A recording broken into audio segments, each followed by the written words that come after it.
of our school.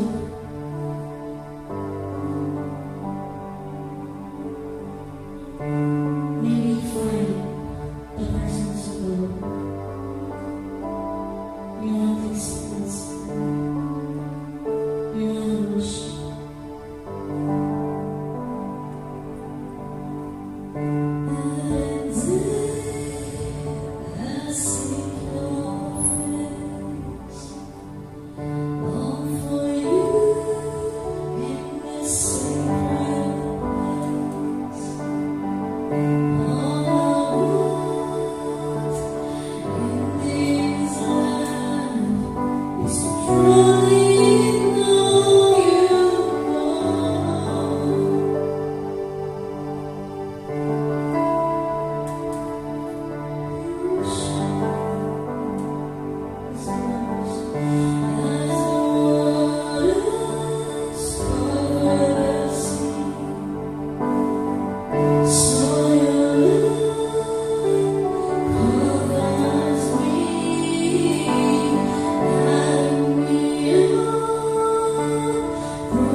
experience our joy, our peace, our strength, our hope, your love, Lord. Bless us, Lord, as we listen. Lord, we like to bring down all the glory, all the praises to you, Lord. That's all we pray in Jesus' name. Amen.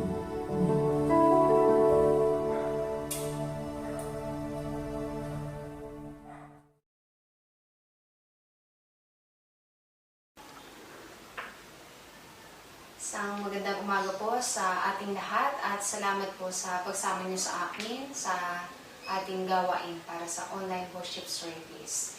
And sa pagsisimula po, tayo ay manalangin sa Panginoon. O Diyos Ama na makapangyarihan sa lahat, patuloy na pinupuri ka namin at pinasasalamatan, Lord God. Salamat sa umagang ito na binigyan mo kami ng pagkakataon para kami ay makasamba, Panginoon. At salamat din, Lord, sa pagkakataong ito na makakapaghayag ng iyong mga salita.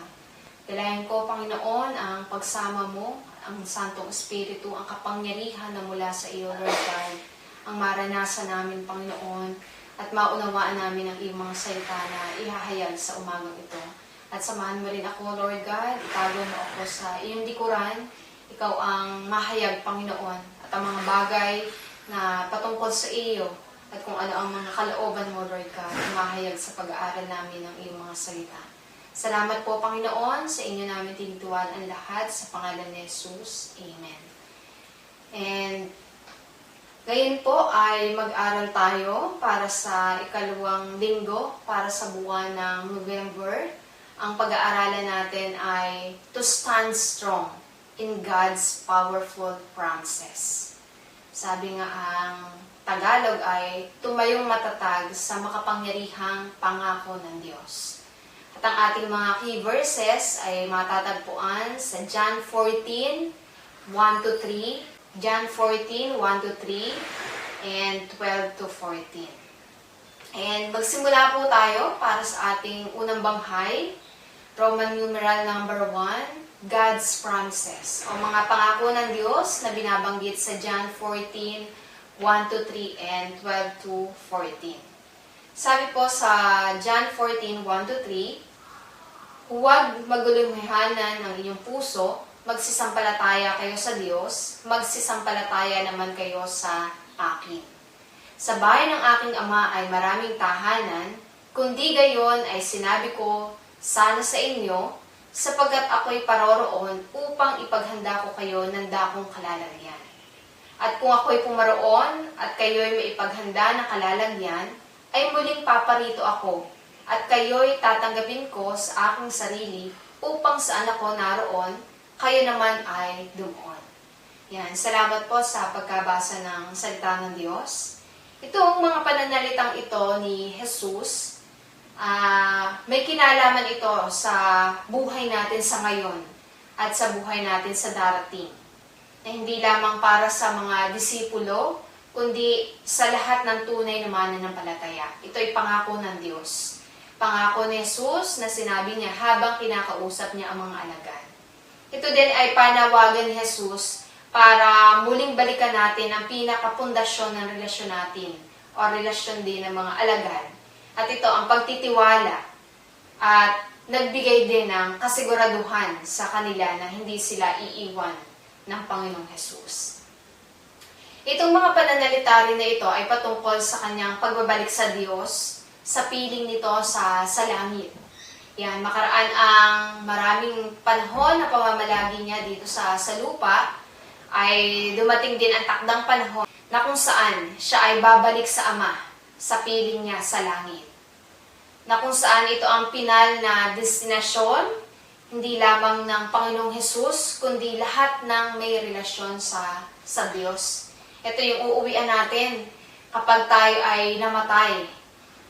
Ito ang pangako ng Diyos sa atin na kumbaga siya, una niyang naranasan ito at yun din ang mararanasan natin. Lahat ng may relasyon, tunay na relasyon sa Diyos. Ito din ay mga pananalita na nagbibigay ng kaaliwan sa mga alagad at sa lahat ng mga mananampalataya. Yan, dito ay makikita natin na sa mga salitang aking binasa kanina sa verses 1 to 3, ang mga salitang iyon ay nagbibigay ng kaaliwan dahil sa kanilang kakaharapin ng mga panahong iyon. At bago sinalita ni Jesus sa mga verses na ito, ang mga alagad ay nasa tagpo na kung saan sila ay punong-puno ng mga troubles sa lahat ng kanilang nalaman at nasaksihan ng gabing iyon. Pagkatapos na hugasan ni Jesus sa mga paa ng mga alagad at ang huling hapunan kasama ang mga alagad, sinabi niya ang katotohanan na isa sa kanyang alagad ay ipagkakanulo siya. At alam naman po natin ang istorya sa Biblia kung sino ang taong iyon na tinutukoy ng Panginoon. At yun ay walang iba kundi si Judas. At yung katotohanan din na mangyayari pa, na itatakwil hindi lamang ni Pedro, kundi karamihan sa kanyang mga alagad, ay mangangalat at itatatwa din siya. At ito'y magaganap dahil sa sinasabi nila sa kanya na siya ay aalis. At hindi na nila siya makakasama. At ito'y sa pamamagitan ng kamatayan sa krus. Kumbaga nung tagpong iyon ay sinabi din ng Panginoon na siya ay mawawala na sa piling nila at yun ay mangyayari sa pamamagitan ng pagpapapako niya sa krus. Dahil yun naman talaga ang pinakadahilan kung bakit nagkatawang tao ang Panginoong Yesus. Para ialay ang kanyang buhay para sa lahat ng mga tao. At sabi pa dito, yung kaparaanang iyon ang tanging dahilan para ang ating relasyon sa Diyos na dati ay nawasak at naputol dahil sa pagkakasala ng ginawa ni na Eva at ni Adan, yun din ang kaparaanan para magkaroon ng reconciliation ang relasyon natin sa Diyos, ang kamatayan ng Panginoong Hesus. And ang tanong sa atin ay, kamusta ang ating mga puso sa ngayon? Ano ang pumupuno dito? Mga buhay ba patungkol dito? Mga problema? O mga pinagdadaanan natin sa ngayon? Yan. Sa katotohanan, tayong mga tao ay hindi naman talaga exempted. Kahit na tayo ay may relasyon sa Panginoon, kahit na sino mang mananampalataya, at maaring pagdaanan niya dito sa lupa ng mga pagsubok, kapighatian, at marami pang ibang klase nito. Pero, kamusta ang ating puso? Ngayon, napakinggan natin ang napakagandang pangako ng Diyos na sinabi ng Panginoong Hesus nang kausap niya ang mga alagad. Dahil ang pangakong ito ay hindi lamang pangako para sa kanyang mga alagad, kundi ito ay pangako din sa atin, mga mananampalataya. Sa atin na may tunay na relasyon sa Diyos. Kaya, kamusta ang pagharap natin? Kamusta ang bagong mga araw kapag tayo ibabangon na sa kabila ng mga bagay na pinahintulot sa atin ng Diyos. Sana katulad ng pangako ng Panginoon dito, katulad din ng ipinangangaral sa ngayon na huwag tayong mabalisa, huwag magulumihanan ng ating puso, kundi magsisampalataya tayo sa Diyos. Na napakaganda yung pangako ng Diyos na siya ay muling babalik para sa atin. Nawa ay ito din ang dahilan para makapanalimin tayo sa sinasabi ng salita ng Diyos. At makita natin ang tunay na kalagayan ng ating puso sa pagharap ng iba't ibang mga pagsubok sa buhay natin. Lalo na sa panahon ngayon ng pandemya. Alam kong madami ang mga bagay ang kinakaharap ang isang tao, lalo sa ngayon. Napakaganda ng pangako ng Diyos sa latter part nung verse 3. Sabi dito, I go and prepare a place for you. Yan. Sabi ng Panginoon, ako ay pupunta at ipaghahanda kita ng dakong kalalagyan. Sinabi ng Panginoong ito kung saan siya naroroon, ay doon din tayo doon. Diba? Napakagandang pangako. Na ang pangakong iyon ay hindi lamang para sa dito, yung inaasahan natin dito. Kundi meron tayong aasahan maging sa future. Yung pangako niya ay hindi para lamang dito habang tayo ay nabubuhay, kundi ang pangakong iyon hanggang sa pangwalahanggan ay pwede nating tamasahin. Kasi sabi ng Panginoon, kapag siya ay pumunta doon sa Ama, siya ay maghahanda ng dakong kalalagyan natin, at kapag naipaghanda niya, siya ay babalik. At kung saan siya naroroon, ay doon naman tayo pupunta. Di ba, napakagandang panghawakan. Kaya minsan, kung tayo ay may mga pinagdadaanan, sabi nga, layo-layo natin ang tingin natin. Hindi laging dito lamang. Hindi laging ito ang tinitignan natin, kundi tignan natin yung mangyayari sa atin. Imagine natin kapag tayo ay kinuha ng Panginoon, kapag tayo ay nahiwalay dito sa katawan na ito, sa katawan lupang ito, ang ating espiritu ay babalik sa Diyos. Maging ang ating kaluluwa, kung ikaw ay may relasyon sa Diyos, makakasama ng Panginoon sa pangwalang hanggan. Hindi lamang 100 taon, pero ang pangako ng Diyos sa pangwalang hanggan, makakasama niya tayo. At sabi nga, mangyayari ang kaganapang iyon, ang buong kaganapan ng mga bagay na ipinangako ng Panginoon, kung siya ay mamamatay sa krus at muling mabubuhay. Salamat na lang dahil namatay ang Panginoong Jesus. At after 3 days, siya ay muling nabuhay. Yun ang napakalaking pag-asa natin sa Panginoon. Na tayo, pag tayo ay namatay, muli tayong bubuhayin ng Diyos. At yung muling pagbubuhay niya sa atin, tayo ay makakasama niya na sa piling niya ng pangwalang hanggan. Kung kaya, maaari tayong magdiwang, maaari tayong magkasaya, maaari tayong magalak sa kabila ng ating mga pinagdadaanan.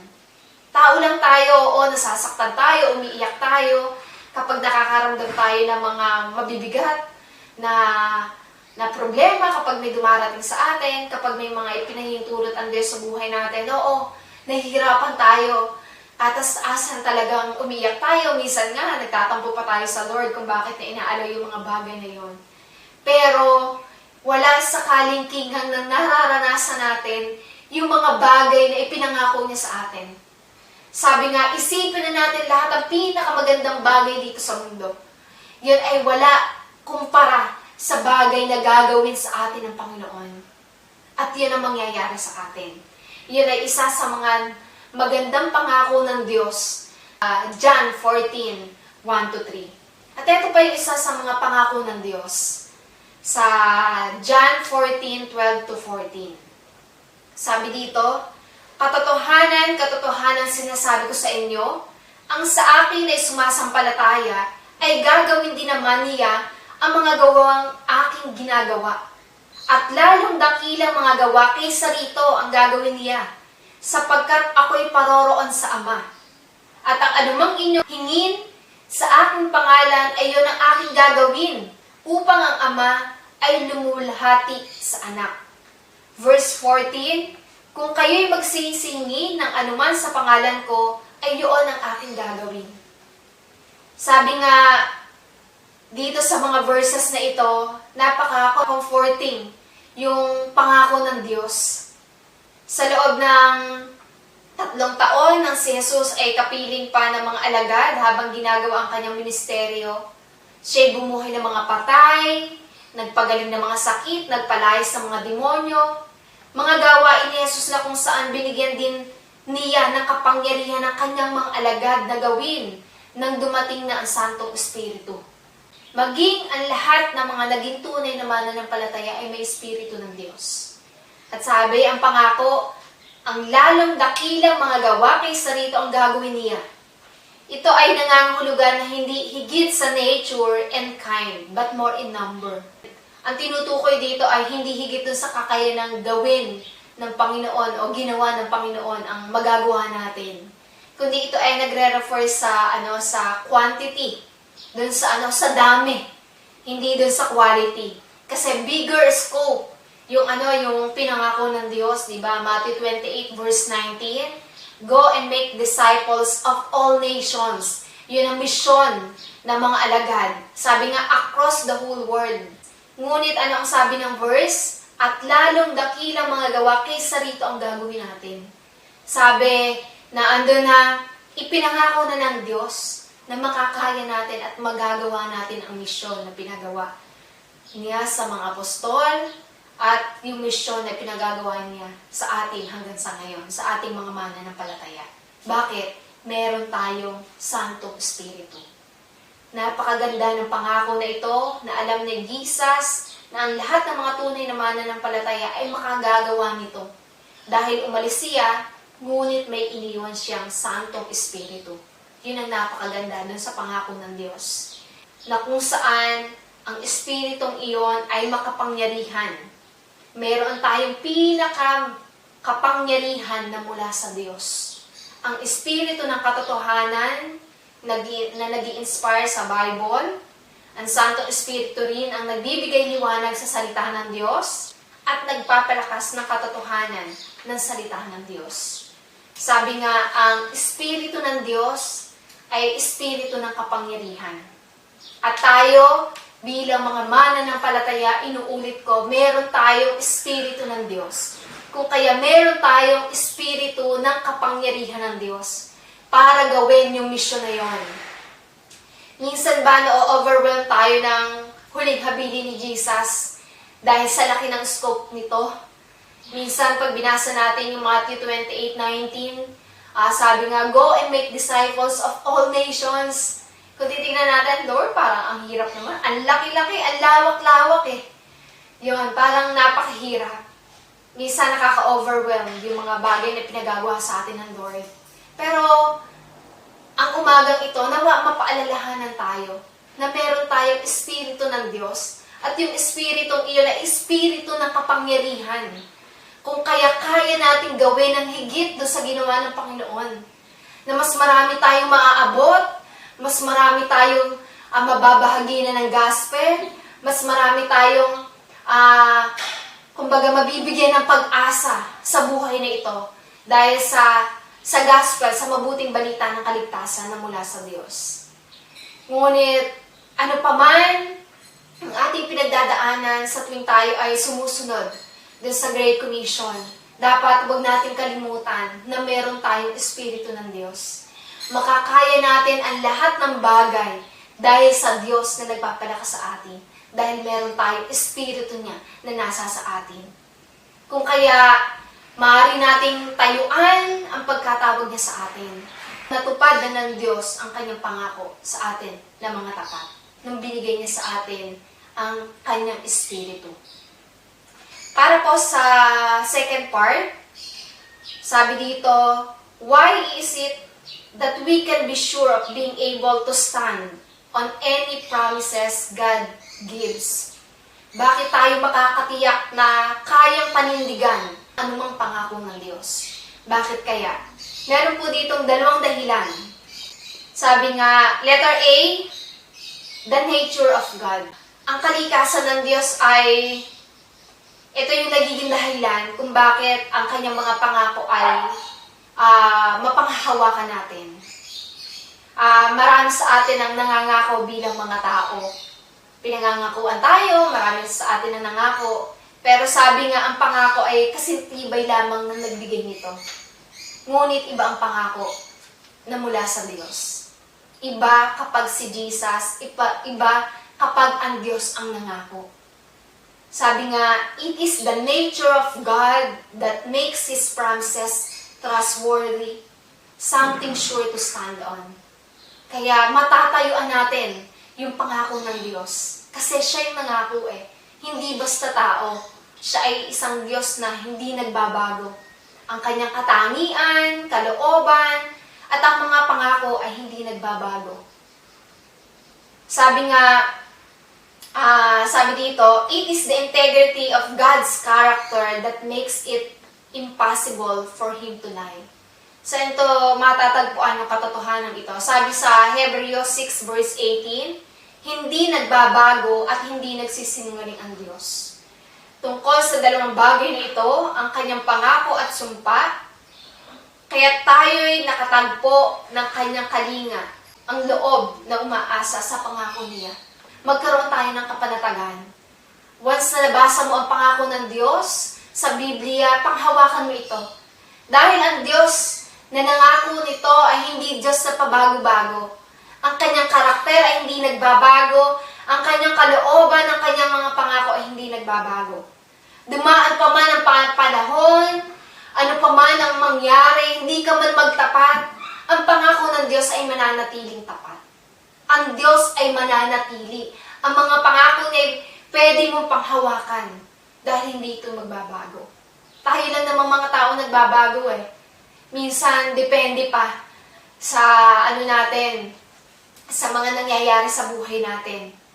Minsan, nagtitiwala tayo sa pangako ng Diyos. Kapag nakikita natin yung pangako na yun ay madaling panghawakan. Pero minsan, doon sa mga imposibleng sitwasyon, kapag naandun na tayo sa mga bingit ng kamatayan, minsan nagkakaroon tayo ng pagdududa sa pangako ng Diyos. Pero ano na sabi ng Diyos? Ang pangako niya ay pwede nating panghawakan.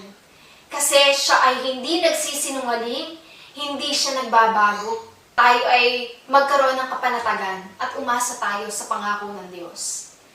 And sabi pa dito, He is faithful and reliable in keeping His promises. Marami na bang nangako sa'yo pero napako? Marami na bang nagsabi sa'yo na, gagawin ko to? Pero pagkalipas ng ilang araw, pagkalipas ng ilang buwan, napako na ang mga salita nila. Pero ang pangako ng Diyos, sabi nga ay reliable. He is faithful, tapat ang Diyos sa pagtupad ng kanyang pangako. Hebrews 10:23, magpakatatag tayo sa ating pag-asa at huwag nang mag-alinlangan pa, sapagkat tapat ang nangako sa atin. Tapat ang Diyos. Kung hindi man niya natupad pa ngayon o hindi pa natutupad ngayon ang kanyang pangako, may perfect timing ang Diyos. Kaya umasa tayo. Sabi sa Numbers 23 verse 19, ang Diyos ay di sinungaling na tulad ng tao. Diba? Dito na totohanan, makikita natin yung pagkakaiba ng tao at saka Diyos. Tayo minsan sinungaling tayo. Kasi yung salita natin, minsan nalilimutan natin at di natin tinutupad. Pero ang Diyos hindi siya sinungaling. Ano mang sabihin niya ay kanyang gagawin. Kung mangako man siya, ito'y kanyang tutuparin. Ito ay comfort sa atin na nakikinig ng mga salita ng Diyos. Habang binabasa ko ang mga salita na to, parang yung mga bagay na naiisip ko, dahil ang daming mga bagay ang hindi pa natutupad ng Lord, ang dami pang mga bagay ang naghihintay pa rin hanggang sa ngayon. Pero sabi ng pangako ng Diyos, kanyang tutuparin ang kanyang mga pangako. Sabi ng salita ng Diyos, kaya panghawakan mo. Gaano na ba katagal ang mga pangako na hinihintay mo sa Diyos? Bumibilang na ba ng dekada? Pero kahit bumilang man ng dekada ang paghintay na ginagawa natin, ang Diyos ay tapat sa kanyang pangako at tutuparin niya ang kanyang pangako. Kaya huwag tayong manghinawa, huwag tayong mapagod na umasa sa pangako ng Diyos dahil tutuparin niya ang mga bagay na kanyang ipinangako sa atin. And isa pa sa dahilan kung bakit tayo ay makatitiyak na kayang panindigan ng anumang pangako ng Diyos ay ang nature of God's Word. Letter D, the nature of God's Word, o ang kalikasan ng salita ng Diyos. Ang kalikasan ng salita ng Diyos ay nakabatay sa katangian ng Diyos dahil ito'y kanyang salita. Dahil tapat ang Diyos, maaasahan ang kanyang mga salita. Sabi nga, ano pa man ang pangako ng Diyos maaasahan natin dahil tapat ang Diyos na nagsalita nito. At narito ang ilan sa mga espesyal at natatanging katangian ng salita ng Diyos na nagbibigay garantiya na hindi ito magbabago o mabibigo. Number 1, perfect. Ang salita ng Diyos ay perfect. Psalms 19 verse 7. Hindi ko na po siya babasahin. Psalms 19 verse 7. Isulat nyo na lang po. Pure. Proverbs 30 verse 5. Number 3, permanent. Pag sinabing permanent, being established and settled. Psalms 119 verse 89. Perfect one. Remaining forever. And number 5, powerful. Hebrews 1 verse 3. Ito ay maaari nating tayuan, maaari nating panindigan, ano pa man yung pangako ng Diyos. Ang tanong sa atin, gaano karami ang alam mong pangako ng Diyos? Sana lagi nating pinagsisikapan na sa loob ng isang taon mabasa natin ang Bible. Kasi napakadaming pangako ng Diyos. Hindi mauubos ang pangako ng Diyos sa Biblia at napakarami nating pwedeng panghawakan na salita ng Diyos. And number 3, para sa Roman numeral number 3, how can we stand strong in God's promises? Paano tayo makapaninindigang matatag sa mga pangako ng Diyos? Letter A, trust in the promises that God has made. Magtiwala sa mga pangako na ginawa ng Diyos. Yun ang isa sa kaparaanan kung paano natin matatayuan yung pangako ng Diyos. Alam ng Diyos ang lahat na ating pinagdadaanan sa paglilingkod at pagsunod sa Kanya. Maging ang mga pinagdadaanan natin sa ngayon habang ginagawa ang misyon. Alam na yan lahat ng Diyos. Pero ang sabi sa atin, magtiwala tayo sa pangako na ginawa ng Diyos. And sabi nga, may mga pagkakataong tayo ay may mga pagluha, kabiguan, pagkapagod. Ngunit alam ng Diyos ang pinakamahusay na paraan upang makamit ang pinakamahusay na resulta at kailangan nating magtiwala doon. Magtiwala tayo sa pangako ng Diyos. Magtiwala tayo sa puso ng Diyos na kaya niyang gawin ang lahat ng mga bagay na kanyang ipinangako sa atin. And ano pa ang paraan para tayo ay makapanindigang matatag sa pangako ng Diyos? Sabi nga, letter B, standing upon the promises of God. Paninindigan sa mga pangako ng Diyos. Ang tanong ko kanina, gaano karami ang mga pangako na alam mo? Sana maraming pangako.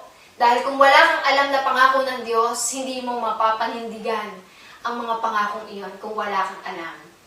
Sabi nga, ang paninindigan sa mga pangako ng Diyos ay hindi lamang pagkakaroon ng ganap na katiyakan sa kanilang katuparan. Hindi lang dahil kaya ng Diyos na tuparin ang mga pinangako niya, kundi ang mamuhay ng isang buhay na tapat na paglilingkod sa Diyos na gumawa ng mga pangakong iyon.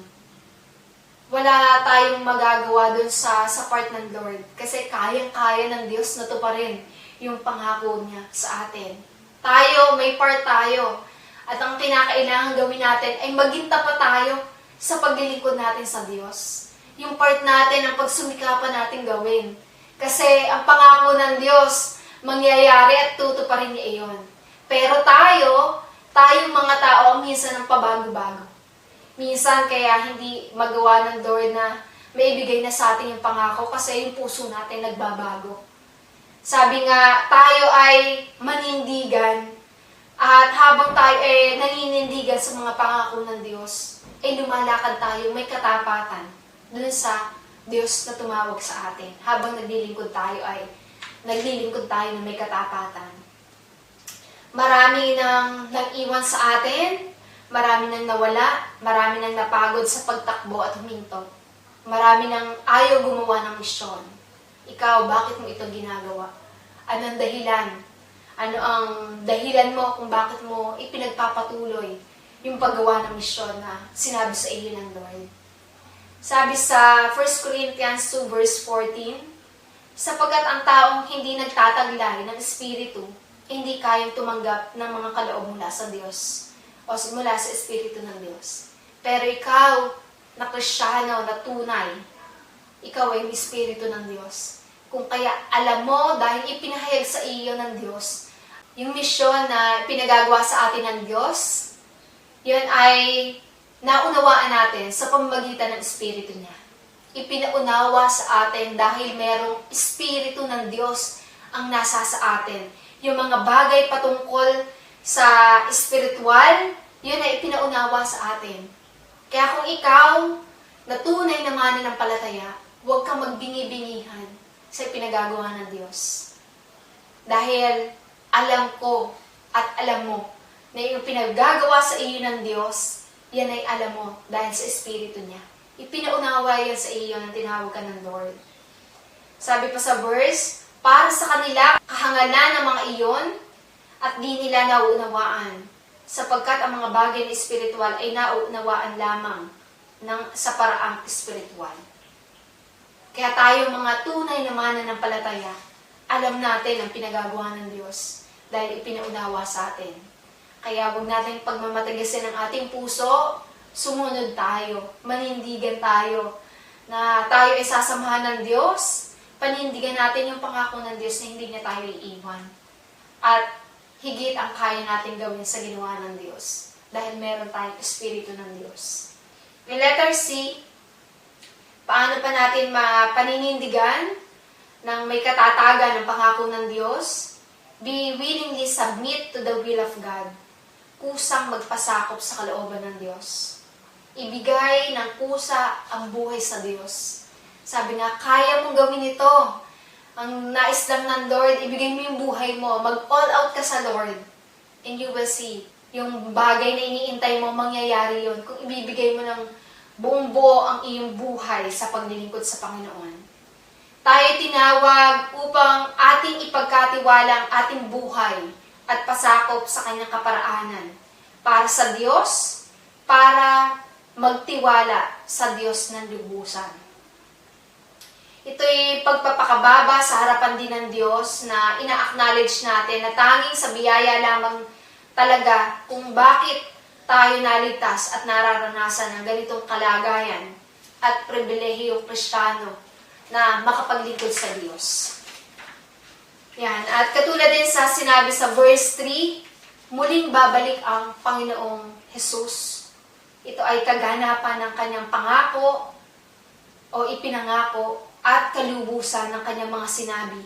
Hindi lamang para sa mga alagad, kundi sa bawat tapat na mananampalataya na nagsisikap na tumayong matatag sa kanyang mga sinabi na may kapanatagan, kahit na ng mga panahong hindi pa nila nakikita ang kaganapan ng lahat ng kanyang mga pangako. Dahil sa Espiritu Santo na nagpapaalala sa kanya na ibinigay ng Ama nang mamatay ang kanyang anak sa krus. Tayo ay may Holy Spirit, kung kaya meron tayong kapanatagan sa mga bagay na iniintay natin. At habang nag-iintay tayo sa pangako ng Diyos, natuparin niya yung kanyang muling pagbabalik, panatag tayo na gagawin kung ano yung pinagagawa sa atin ng Diyos. Dahil meron tayong Holy Spirit. Kaya patuloy tayong tumakbo sa takbuhin inilagay ng Diyos sa harapan natin. And bilang hamon po, gusto kong basahin yung salita ng Diyos sa 2 Timothy 4:7-8. Sabi dito ni Pablo, pinagbuti ko ang aking pakikipagbaka. Napakaganda ng unang mga salita. Yung confidence na meron siya, na masasabi niya yung kanyang mga gawa ay talagang merong higit at higit na pagsisikap na talagang maibigay ang the best para sa Panginoon. Sabi, pinagbuti ko ang aking pakikipaglaban. Natapos ko na ang dapat kong takbuhin at nanatili akong tapat sa pananampalataya. Maganda itong mga final words ni Paul. At nawa, ito din yung mga final words natin pag tayo ay kukunin na ng Lord. Yung confidence natin na masasabi natin, Lord, ako ay tumakbo ng naaayon sa pagtakbo na gusto mo para sa akin. Na masasabi natin, habang ako'y naririto o habang ikaw ay naririto ay pinagbuti mo yung pakikipaglaban. Natapos mo yung mga dapat mong takbuhin at nanatili kang tapat sa pananampalataya. Nakakalungkot na pagdating dun sa stage na matanda na tayo, wala na tayong lakas, maiisip natin na sana may lakas pa ako para mapaglingkuran ko ang Diyos. O kung dumarating yung pagkakataon na may karamdaman ka na, tapos nun mo lang marirealize yung ipinangako at ipinagagawa sa iyo ng Lord. Nakakalungkot yung pangyayaring yun. Nakakalungkot yung bagay na yun. Na meron kang pagsisisi sa paglilingkod sa Lord dahil hindi mo nagawa yung the best mo. Na inaksaya mo yung oras na sana ay pinaglilingkod mo sa Lord. Sabi sa verse 8, kaya naghihintay sa akin ang koronang gantimpala para sa mga namuhay ayon sa kalooban ng Diyos. Alam mo yung makikita mo na kung ipipigure out mo na parang si Pablo, iniintay na lang yung pagdating ng Diyos. Na masasabi niya na, Lord, dahil ikaw nangako, alam ko gagawin mo to eh. Kaya ngayon, Ano pa man yung pinagdadaanan ko, ano pa man yung pagdadaanan kong kamatayan, alam kong kaparaanan mo yun para makuha ko yung korona ng gantimpala na inihanda mo para sa amin na mga tapat na naglilingkod sa iyo. Sa araw na iyon, ang Panginoon na siyang makatarungang hukom, ang siyang magpuputong sa akin ng korona. Hindi lamang sa akin, kundi sa lahat ng nananabik sa kanyang pagbabalik. Kaya nga may salitang Maranatha, Lord come Jesus. Nawa dumating tayo sa punto na yun na inuusal na ng ating mga bibig na, Lord, bumalik ka na. Hindi dahil sa hirap ng pinagdadaanan mo, kundi yung excitement na maranasan at makapiling ang Diyos.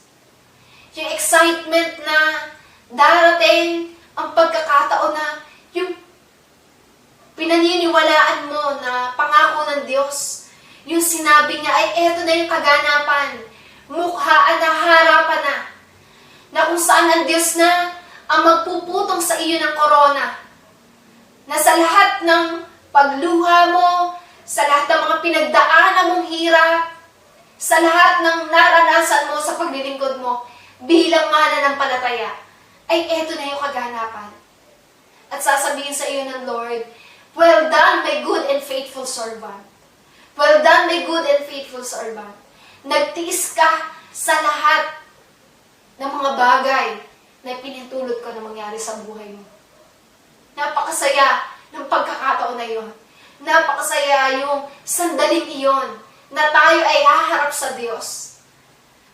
Siguro, sabi nga sa salita ng Diyos, hindi kayang isipin ang isipan natin. Hindi kayang unawain at hindi pa natin nakikita ang mga bagay na maaaring mangyari sa atin kapag naganap na yung mga bagay na ipinangako sa atin ng Diyos. Kaya tayo bilang mga mananampalataya, ang hamon sa atin, magpatuloy tayo. Tayuan nating may paninindigan. Hindi lang basta pagtayo, kundi matatag na pagtayo, may paninindigan para sa ating mga pananampalataya, para sa pangako ng Diyos. Dahil una sa lahat, ikaw ang higit na nakakaalam nito dahil sa Espiritu ng Diyos. Dahil ipinaunawa ng Diyos ang mga pangako na ito sa iyo. Mga pangakong makapangyarihan, mga pangakong kabanghamangha, mga pangakong hindi natin masusukat o mauunawaan ng ating sariling kaisipan. Ito'y pinangako sa atin ng Diyos. Kaya tayo ay lumapit sa Diyos. Sa umagang ito, tayo ay magpasalamat sa Diyos. Pasalamatan natin ang Panginoon sa pamamagitan ng pananalangin. Bakit? Dahil naunawaan mo ang pangako ng Diyos. At ang pangakong iyon ng Diyos na makapangyarihan, napakarami, napakalalaki, ay napaunawa sa iyo sa pamamagitan ng Santong Espiritu. Tayo'y lumapit sa Diyos, tayo'y manalangin sa Panginoon. Pasalamatan mo ang Diyos sa lahat ng kanyang kabutihan, na yung mga pangako na yon, hindi lang pangako sa mga alagad, kundi sa bawat mananampalataya, walang exempted doon. Dahil may Santong Espiritu ka. Dahil ikaw ay pinili ng Diyos. Dahil ikaw ay may tunay na relasyon sa Panginoon. Ang pangakong ito'y para sa iyo. Manalangin tayo sa Lord. O Diyos Ama na makapangyarihan sa lahat, kami nagpupuri at nagpapasalamat, O Diyos. Dahil, una sa lahat, ikaw ay namatay, inilibing at muling nabuhay para sa aming mga kasalanan. At kaakibat ng mga bagay na ito na nangyari sa iyo, ay yung katotohanan, Lord God, na kung ano ang nangyari sa iyo, mararanasan din namin, Panginoon. Kami, muli mong makakapiling, Panginoon. Kami iyong muling babalikan. At pag nangyari ang mga bagay na iyon, Lord, masasabi namin, worth it, Lord God. Ang lahat ng aming mga pinagdaanan, Panginoon. Dahil alam namin, Panginoon, na malulubos magaganap, Panginoon, ang mga pangako mong ito para sa iyong mga banal. Salamat dahil meron takdang panahon para dito, Panginoon. Hindi kami naghihintay sa wala. Kung kaya kami ay panatag na naghihintay sa katotohanan ng mga bagay na ito, Panginoon, dahil sa Santong Espiritu. At salamat din, Lord God, dahil habang kami naririto ay meron kaming Holy Spirit na nagpapaunawa at nagpapaalala sa amin ng katiyakan at katotohanan ng iyong mga salita na pwede namin panghawakan, Panginoon. Salamat sa Santong Espiritu, Lord God. Ito'y kapangyarihan mo para kami ay makatayo, para kami ay makapagpatuloy sa misyon, sa takbo'y inilagay mo sa harapan namin, Panginoon. Lord, salamat sa Holy Spirit dahil hindi mo kami iniwan na nag-iisa, kundi meron kaming kapangyarihan mula sa Diyos. At ang Diyos sa Espiritu Santo ang tumutulong sa amin para malubos at para magawa ang misyon na iniwan mo sa amin, Panginoon. Bigyan mo kami ng katatagan ng loob at patuloy na tumayong matibay, Panginoon, sa mga pangako mo, Lord God. Ano pa man ang season ng buhay namin, may mga pinagdadaanan man kami, Panginoon, sa ngayon, ano man ang aming kinakaharap ng mga problema. Lord, lagi nga po, Panginoon, ibalik mo sa aming mga isipan, sa aming mga puso, ang katotohanan ng inyong mga pangako, Panginoon. Maging malinaw na malinaw sa mga isipan namin, Panginoon. Dahil kami, Lord God, na may Santong Espiritu ang higit na nakakaunawa ng mga bagay na ito. Kaya tulungan mo kami, huwag makakalimot ang aming mga puso, kundi maging matatag sa aming mga puso ang iyong mga pangako na aming panghahawakan, Lord God. Na ano pa man ang aming pinagdadaanan, Lord, hindi dito ang focus ng aming mga paglilingkod, kundi, Lord, sa iyo. Maglingkod kami na may katapatan, maglingkod kami, Lord God, nang naaayon sa kalooban mo at sa kaparaanan mo, Panginoon. Dahil tapat ka sa iyong pangako, at ito'y magaganap mo, Panginoon. Ito'y magagawa mo sa amin, Lord God.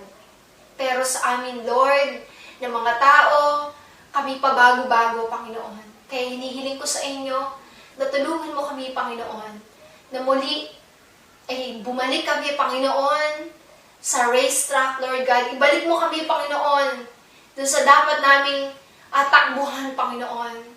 Kung ang ibang mga kapatid, Lord God, ay nagpapahinga, andun na sa pagkakataon na gusto nang bumitaw, gusto nang umalis, Lord God, sa paglilingkod. Lord, ibalik mo sila, Panginoon, sa pagkaunawa ng mga pangako mo, Panginoon.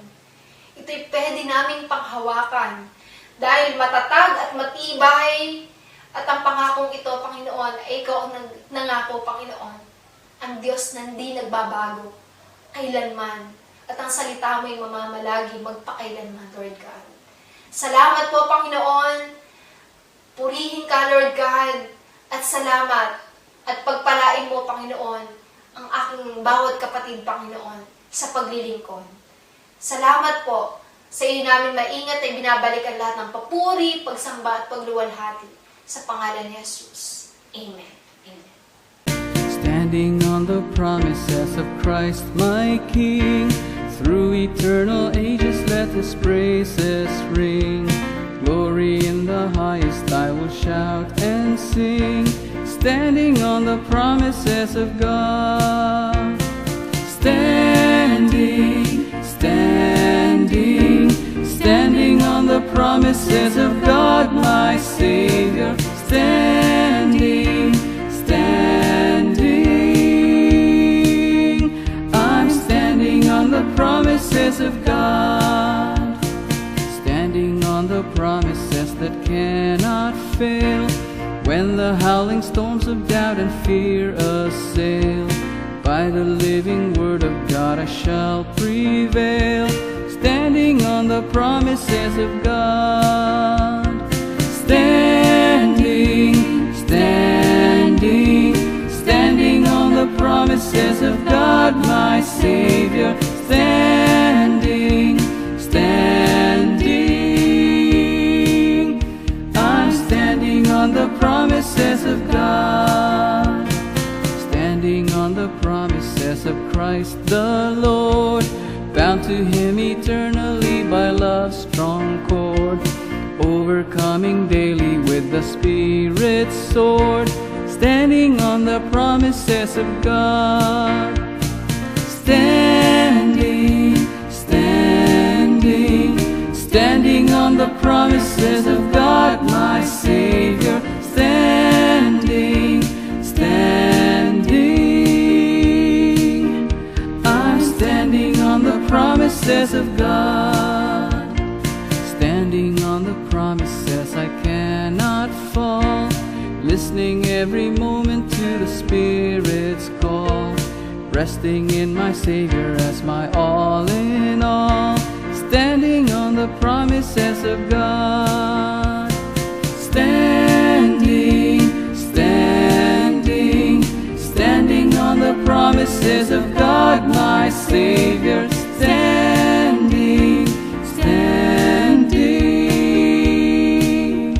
I'm standing on the promises of God. Salamat po sa pagsama nyo sa ating online worship service, and pagpalain po tayo ng Lord sa umaga.